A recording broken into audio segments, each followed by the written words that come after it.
En el siglo VII era mayúsculo el desorden del clero.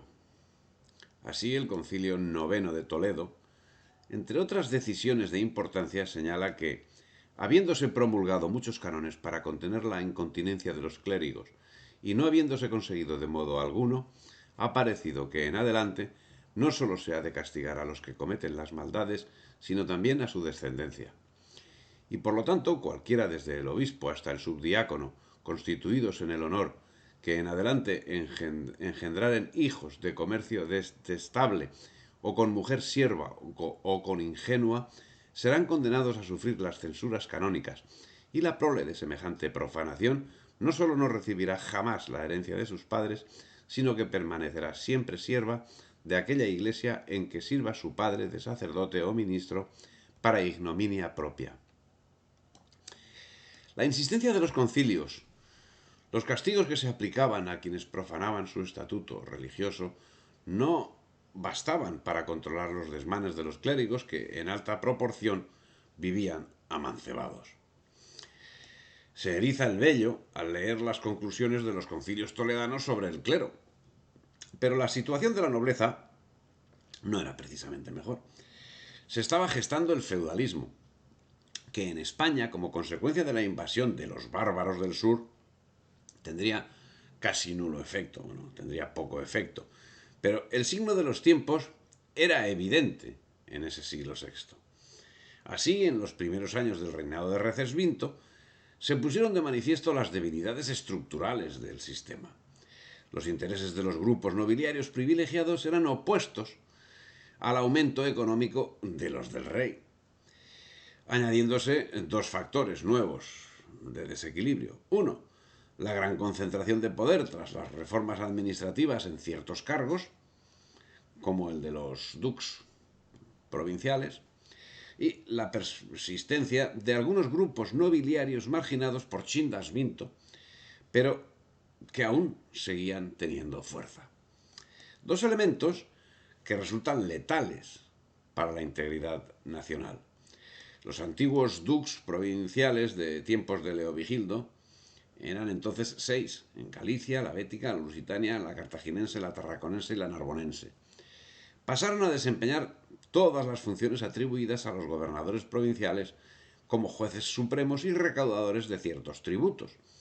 Las causas de esa reorganización hay que buscarlas en el estado de inseguridad por el poder central debilitado y por la avanzada feudalización de las estructuras sociales y políticas del reino a mediados del siglo VII. Era necesario reestructurar la administración, tanto la militar y más simplificada, para controlar a la nobleza, que era de donde podía surgir el problema.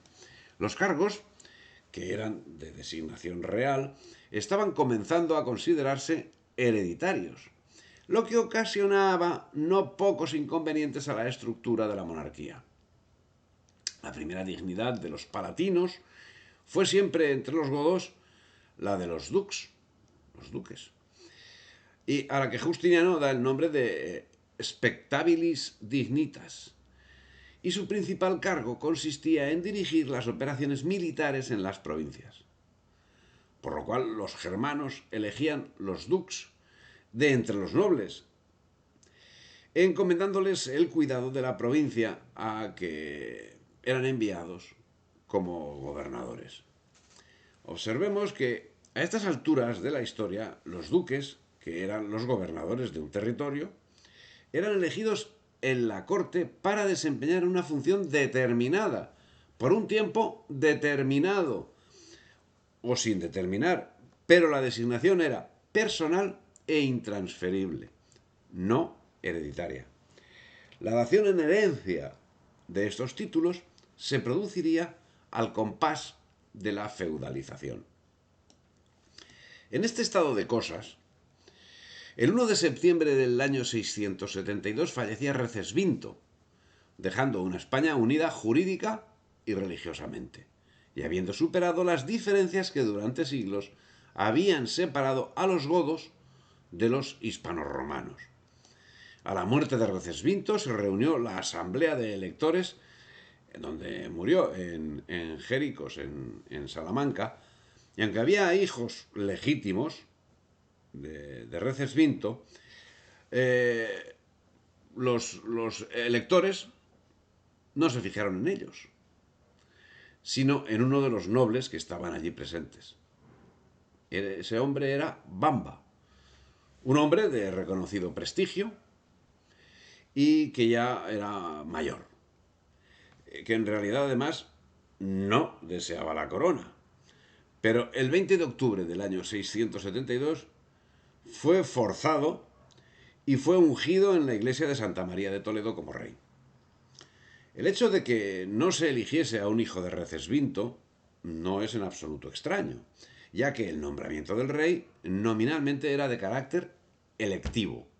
La monarquía hispánica tenía un carácter electivo del rey. No obstante, lo normal era que el rey se hiciese acompañar de quien iba a sucederle.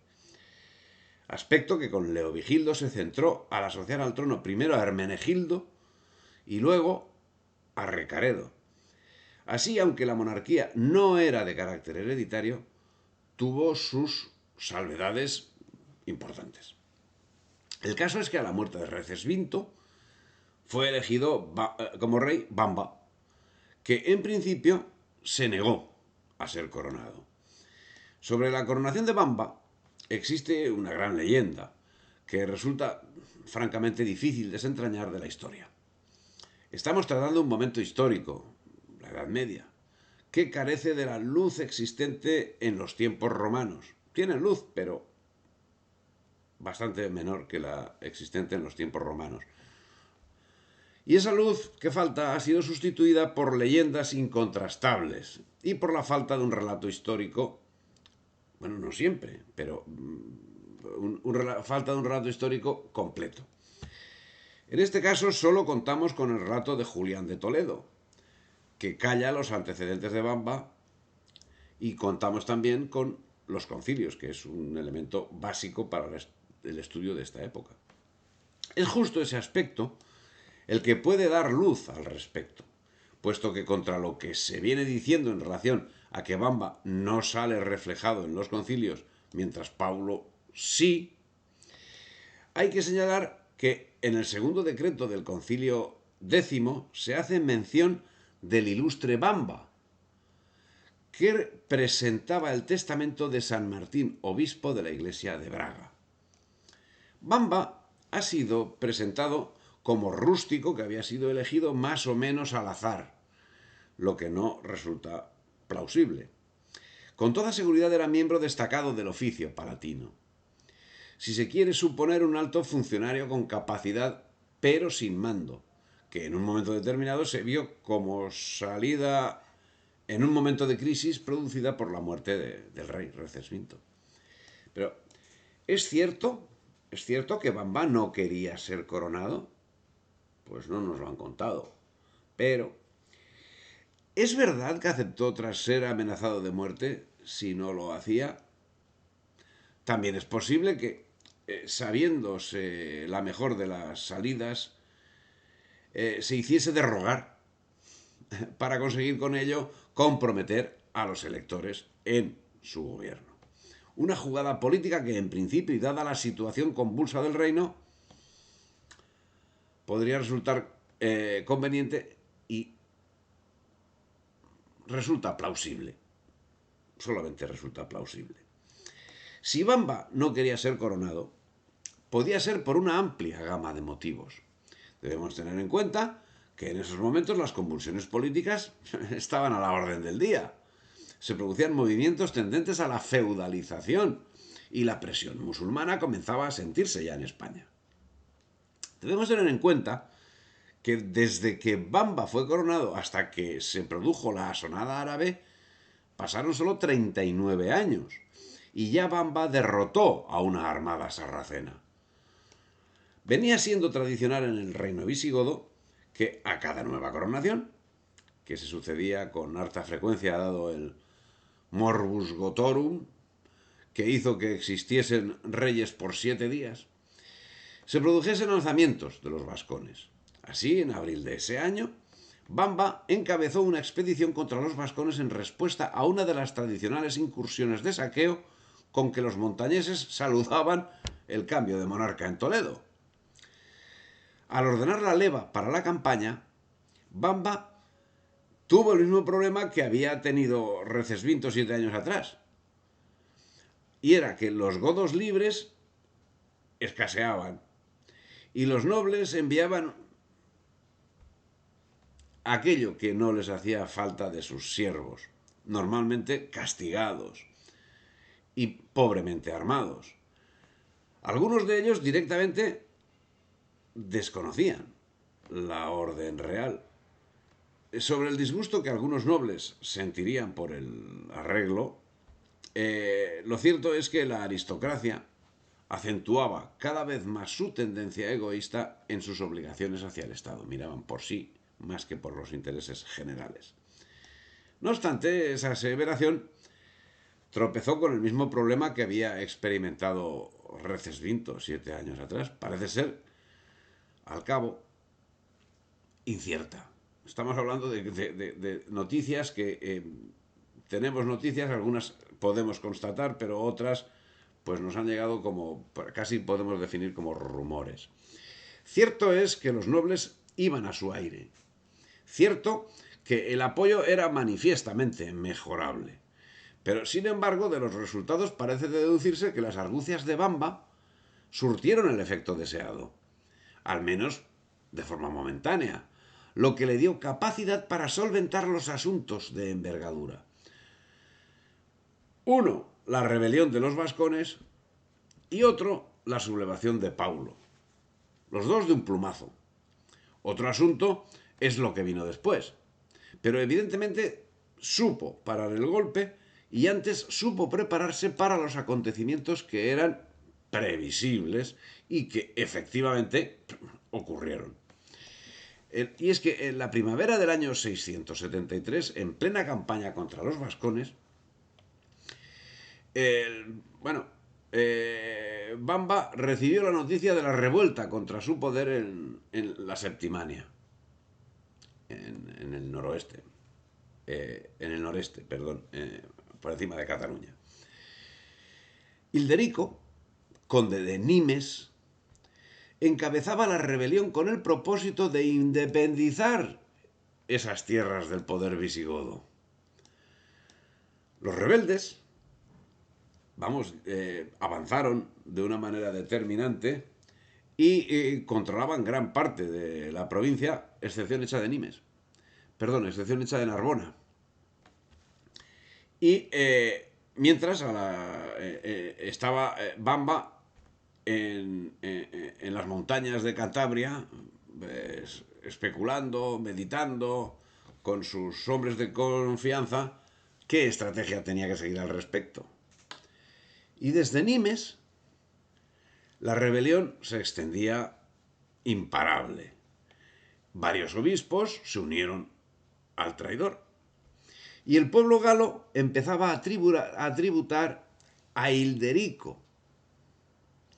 Bueno, Septimania era el nombre dado, como hemos señalado, a la zona marítima de la antigua Galia narbonense, que quedó en manos visigodas tras la batalla de la Bouillé.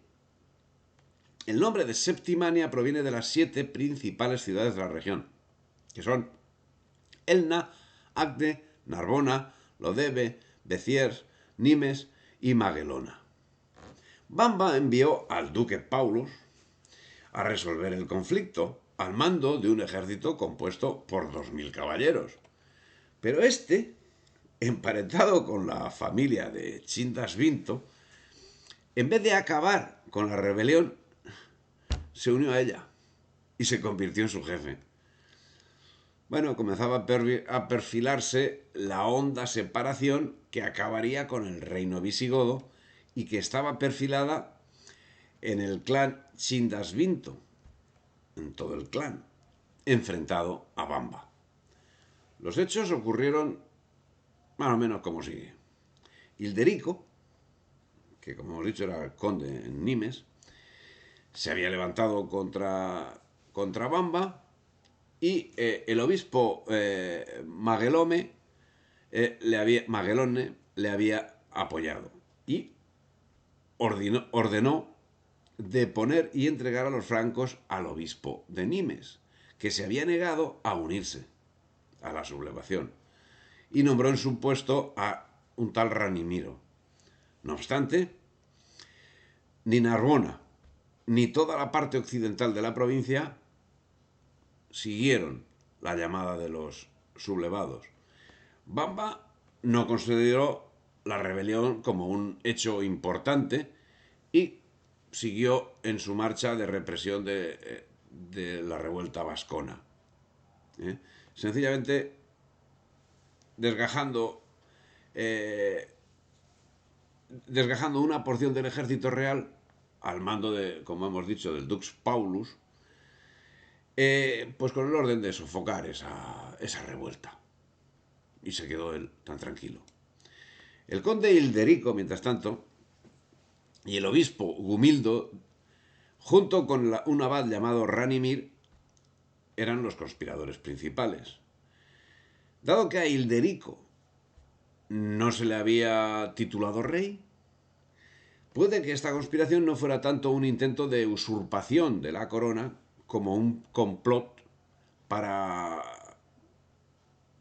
separar la Narbonense y pasar el control de los visigodos a los francos. Y es que desde la llegada de Ataulfo en el año 413, los enfrentamientos con los galos por la posesión de la Galia narbonense habían estado presentes en la actividad cotidiana.